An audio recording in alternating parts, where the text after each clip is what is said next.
महानुभाव दर्शकों, आप सभी सज्जनों का हम हमारे ऋतानुशीलन चैनल में हार्दिक स्वागत व अभिनंदन करते हैं। हरिओम, श्री राधे, नमो नमः। प्रिय दर्शकों, आज से हम नूतन एपिसोड श्रृंखला आरंभ कर रहे हैं और इस नवीन एपिसोड श्रृंखला का नाम है वैदिक सूक्त माला। प्रस्तुत नवीन एपिसोड की श्रृंखला में वैदिक सूक्त माला, जिसमें हम वेदों के महत्वपूर्ण सूक्तों को प्रस्तुत करेंगे, उनका पाठ प्रस्तुत करेंगे, फलश्रुति बताएंगे, उनका महत्व बतलाया जाएगा। और बहुत समय से इस विषय पर जो है एक नई श्रृंखला का आरंभ करने का विचार था। आज गणेश चतुर्थी का दिवस है और आज से यह एपिसोड श्रृंखला आरंभ कर रहे हैं। सर्वप्रथम गणपति अथर्व शीर्ष से जो है इसका आरंभ किया जा रहा है। प्रिय दर्शकों, जो सज्जन हमारे ऋतानुशीलन चैनल से जुड़ना चाहते हैं वो चैनल को सब्सक्राइब करें, अधिकाधिक लोगों तक शेयर करें, लाइक करें, कमेंट करें और भारतीय प्राच्य विद्या से ज्ञान प्राप्त करने के लिए हमसे जुड़े रहें। आज के एपिसोड का विषय है गणपति अथर्व शीर्ष, फलश्रुति एवं पाठ। ये जो पाठ है ये संहिता पाठ ही किया जाएगा। तो गणपति अथर्व शीर्ष का बहुत अधिक महत्व है। इसे गणपति उपनिषद के नाम से भी जाना जाता है। गणपति अथर्व शीर्ष में आता है कि एतद अथर्व शीर्षम योधीते सा ब्रह्म भूयाय कल्पते। जो इस गणेश अथर्व शीर्ष का पाठ करता है वह ब्रह्म स्वरूप ही हो जाता है और उसके जीवन के समस्त विघ्न जो है समाप्त हो जाते हैं। वह सर्वतो भावेन सुखी हो जाता है। उसके जीवन में अगर कोई महापातक होते हैं, पंच महापातकों से मुक्त हो जाता है और साथ ही साथ चतुर्विध पुरुषार्थ धर्म अर्थ काम मोक्ष उसको प्राप्त होता है। गणपति अथर्व शीर्ष का एक सहस्र पाठ करते हुए जो महागणपति जी का अभिषेक करता है उसके मनोवांछित कामना सिद्धि होती है। चतुर्थी तिथि में व्रत रख करके और भगवान गणेश का अभिषेक करता है, पाठ करता है, वह वांग्मी हो जाता, अर्थात जो है दिव्य वाणी प्राप्त करता है और विद्यावान हो जाता है। जो साधक दूर्वा के द्वारा महागणपति जी का अर्चन करता है, सहस्रार्चन करता है, प्रस्तुत गणपति अथर्व शीर्ष का पाठ करते हुए वह कुबेर के समान लक्ष्मीपति हो जाता है। लक्ष्मी जी कृपा करती हैं, उसका यश चारों दिशाओं में फैलता है। 1000 मोदक के द्वारा जो यजन करता है गणपति जी का, वह वांछित कामना उसकी सिद्ध होती है। और जो 8 ब्राह्मणों का वर्ण करके और इस उपनिषद का पाठ जो है करता है, या कराता है वह सूर्य के तेज के समान संपन्न हो जाता है। सूर्य ग्रहण में अगर जो है नदी में इसका पाठ किया जाता है, नदी में कमर तक जल में रह करके इसका पाठ करते हैं तो यह गणपति अथर्वशीर्ष सिद्ध हो जाता है और उसके जीवन के संपूर्ण विघ्न समाप्त हो जाते हैं और वह सभी विद्याओं का जानकार भी हो जाता है।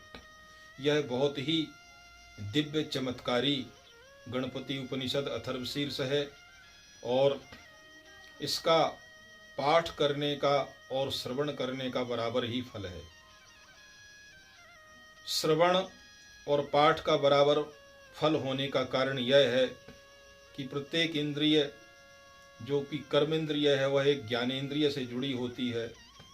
तो वाणी कर्मेंद्रिय है तो वाणी से पाठ करने का फल और श्रवणेंद्रिय से श्रवण करने का फल, वाणी और श्रवणेंद्रिय का जो है संबंध है, इसलिए पाठ श्रवण करने का या पाठ करने का दोनों का फल बराबर होता है।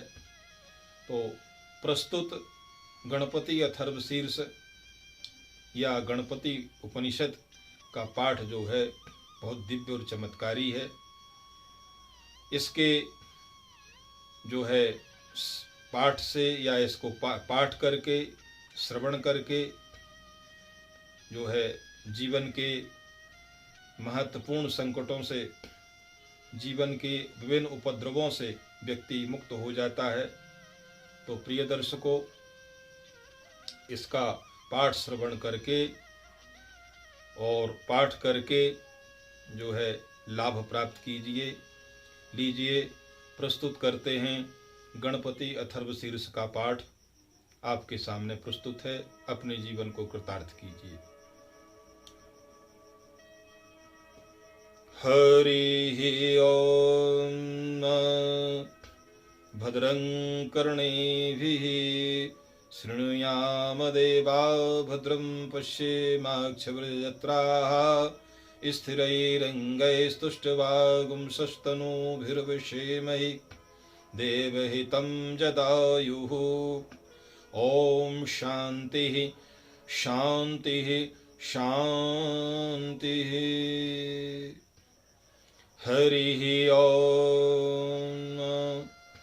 नमस्ते गणपतये त्वमेव प्रत्यक्षं तत्त्वमसि त्वमेव केवलं कर्तासि त्वमेव केवलं धर्तासि त्वमेव केवलं हर्तासि त्वमेव सर्वं खल्विदं ब्रह्मासि त्वं साक्षादात्मासि नित्यं ऋतं वच्मि सत्यं वच्मि अवत्वं माम् अवक्तारम् अवश्रोतारम् अवदातारम् अवधातारम् अवानुचानमवशिष्यम् अवपश्चात्तातो अवपुरस्तातो अवचोत्तरात्तातो अवदक्षिणात्तातो अवचोर्ध्वात्तातो अवाधरात्तातो सर्वतो मां पाहि पाहि समन्तातो।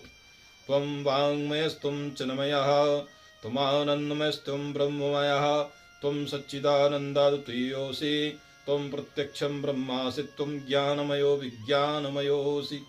सर्वं जगदिदं त्वत्तो जायते सर्वं जगदिदं त्वत्तस्तिष्ठति सर्वं जगदिदं त्वयि लयमेष्यति सर्वं जगदिदं त्वयि प्रत्येति।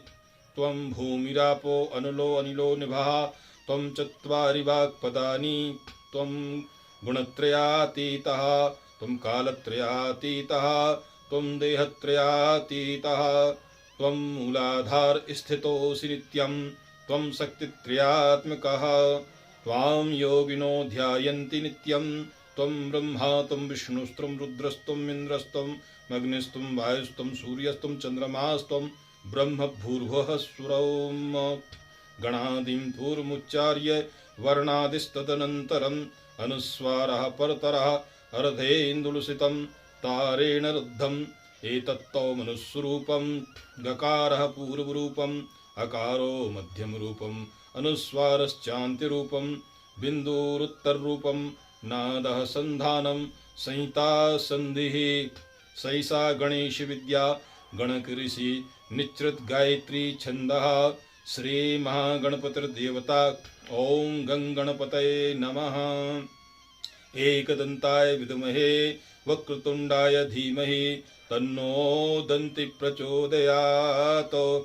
एकदन्तं चतुर्हस्तं पाशमङ्कुशधारिणम् अभयं वरदं हस्तैर्बिभ्राणं मूषकध्वजं रक्तं लम्बोदरं शूर्पकर्णकं रक्तवाससं रक्तगन्धानुलिप्ताङ्गं रक्तपुष्पैः सुपूजितं भक्तानुकम्पिनं देवं जगत्कारणमच्युतम् आविर्भूतं च सृष्ट्यादौ प्रकृतेः पुरुषात् परम् एवं ध्यायति यो नित्यं स योगी योगिनां वरः। ओम नमो व्रातपतये नमो गणपतये नमः प्रमथपतये नमस्तेस्तु लंबोदरायैकदन्ताय विघ्न विनाशिने शिवसुताय श्रीवरदमूर्तये नमो नमः।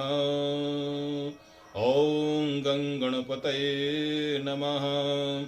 ओम भद्रं कर्णेभिः शृणुयाम देवा भद्रं पश्येमाक्षभिर्यजत्राः स्थिरैरङ्गैस्तुष्टवागुंसस्तनूभिर्विषेमहि देवहितं जदायुः। ओम शान्तिः शान्तिः शान्तिः।